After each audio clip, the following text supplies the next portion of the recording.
Welcome to Arizona Barrio Stories on Latino USA TV. Thank you for being a part of this platform. We enjoy your stories, we enjoy your pictures, and we hope you enjoy us. Today we have a special guest. They're all special, they are all unique, they all have their unique stories. And as we get started, here's a quick message from Francisco Gutierrez.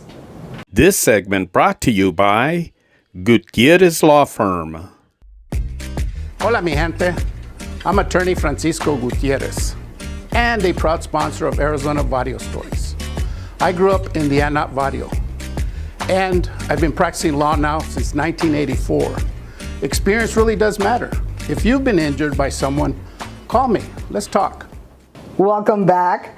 This is Irma again, and sometimes I forget to say it, but my name is Irma Payan. I'm from Phoenix, Arizona, and I enjoy doing what I do. We have a special guest today, and she's going to introduce herself. Please introduce yourself. Hi, thanks so much, Irma, for having me today. My name is Rhonda Cagle, and I am the president and founder of Leverage Consulting Agency. We're going to take a trip back in time.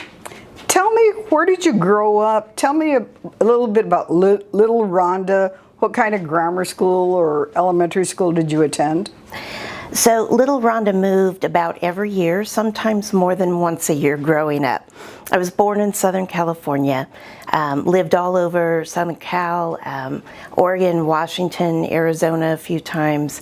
My dad was a pastor, and it was his job to take churches that had either just split or were about to split, patch them up, get them ready for a permanent minister. So I was not an Army brat or an Air Force brat. I was a pastor's daughter. PK. A PK, thank you. And so as a result of that, I know what it is for kids to move through the education system, to get lost sometimes, and to have to find their way in new schools, new classrooms, new settings, which is really what prompted my interest early on in education.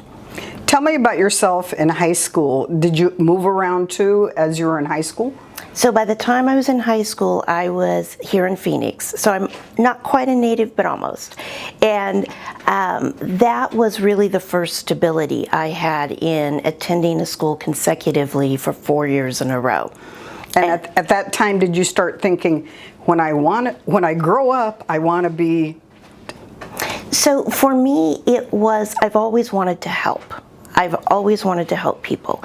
It's been about finding a community, probably because community was so fleeting as I was growing up. So to find a community and make it better by investing myself into that community and finding my place in that community mattered to me. I didn't get involved in education until a few years later, but I got my start doing marketing and communications for nonprofit organizations. Was that your major? Yeah, so my major was in the School of Hard Knocks of Life. I actually never attended college. Interesting. The background in which I was raised to get married and be a good wife and have kids, and so college was never an option for me. And I never knew it was an option for me.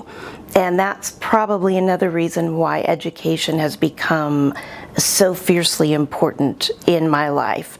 I want every child and every family to know, if you want to go to college, that is your right, it is a privilege, and there's a way that you can get there. And so that's really how I have become so invested into helping districts and networks of schools in Title I communities find the resources they need to amplify what they're doing to make our communities better. You and I talked a little bit off camera, and I'm a retired educator. The decade that I started in no longer exists, nor do the communities. The communities are different. The curriculum is different. A lot of changes have come by the way of educators and kids. And so when we think about kids, we think everything is hunky-dory in the classroom and things are simple, but it's not as simple anymore. And you and I met maybe about a year ago when you came to assist the district in the closing of the schools, and it seems we're hearing that more and more. Talk a little bit about how you're helping districts with that immense burden that they're facing now. In every situation, we can either approach it as a barrier and an obstacle or an opportunity. And I am choosing to look at the current educational landscape as an opportunity for districts and schools to redefine what it means to have sustainability and to have continued impact when our landscape is changing fundamentally. And the situation in which you and I met, there was the opportunity for reinvention and to figure out, as a community, a learning community and a geographical community, how do we continue to meet the needs of our students and our families when things around us are changing. It's no secret that birth rates in 2024 hit a new low. People are just not having as many kids anymore.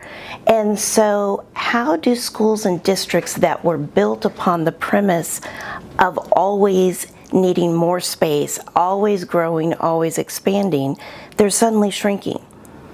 We can throw up our hands and panic, or we can roll up our sleeves and decide we get the opportunity to dig deep and to go deeper into our communities to meet the needs of what the learners need these days.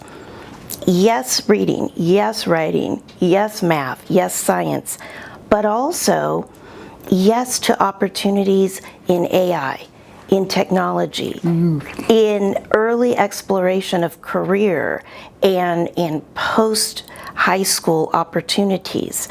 How do we equip our schools and equip our students with those opportunities? And how do we invite our community into that conversation so that the decisions are being made with community and it's being done with us, not to us?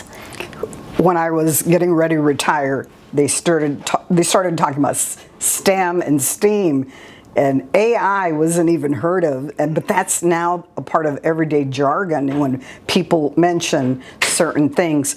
I also want us to touch a little bit on fear, the fear factor, how many years ago kids came to school happy, teachers were happy, and the community was happy, and it seems like there's an aroma, a sense of fear within parents, within kids, even educational staff. It seems like it's a fearful time.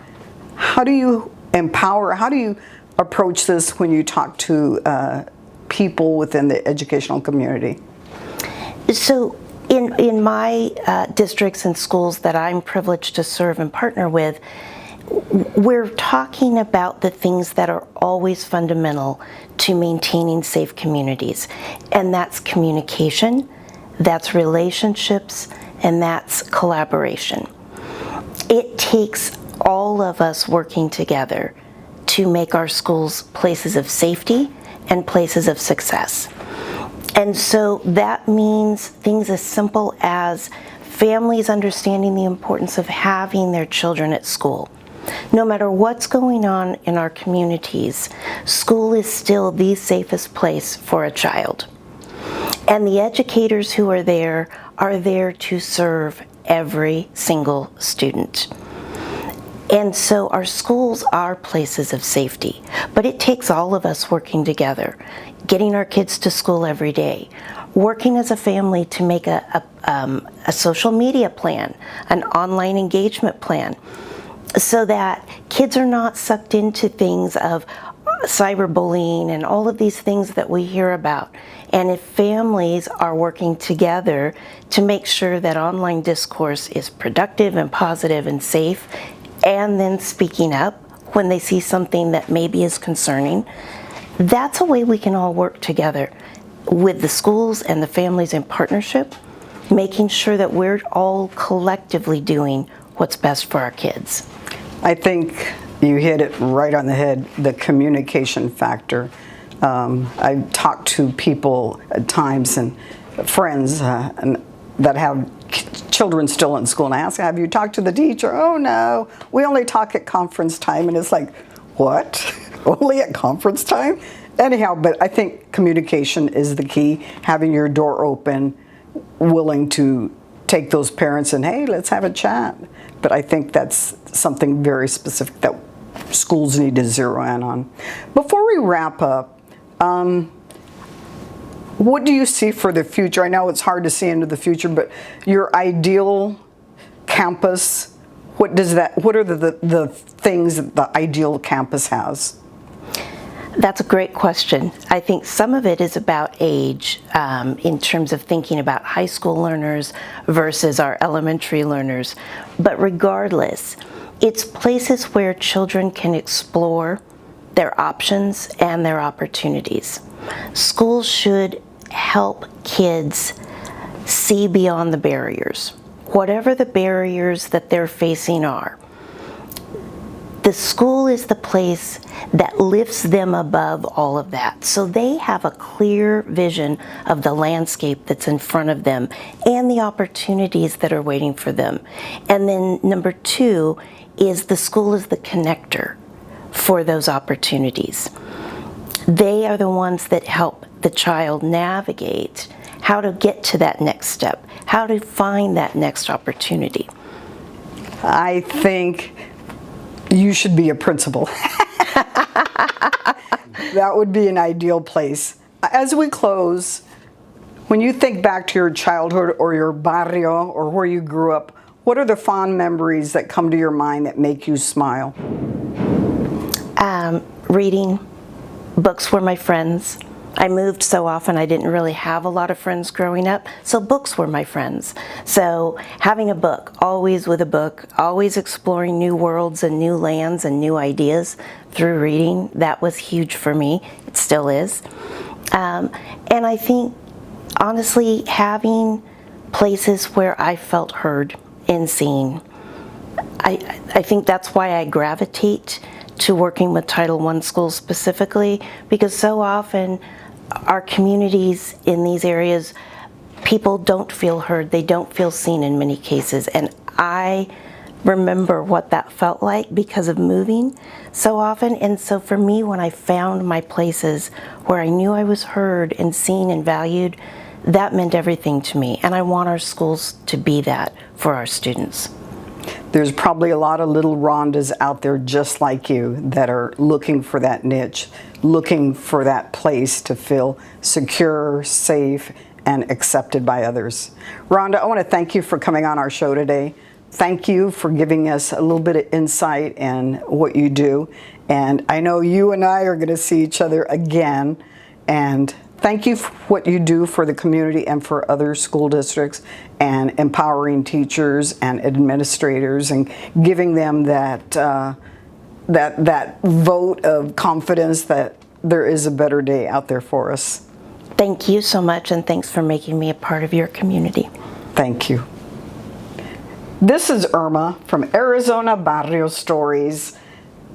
Do you have kids that are still in school? Do they feel safe? Are you the type of person that communicates with administrators and teachers? Maybe this will ring a bell, or maybe this is something that will motivate you to do to help make our schools better.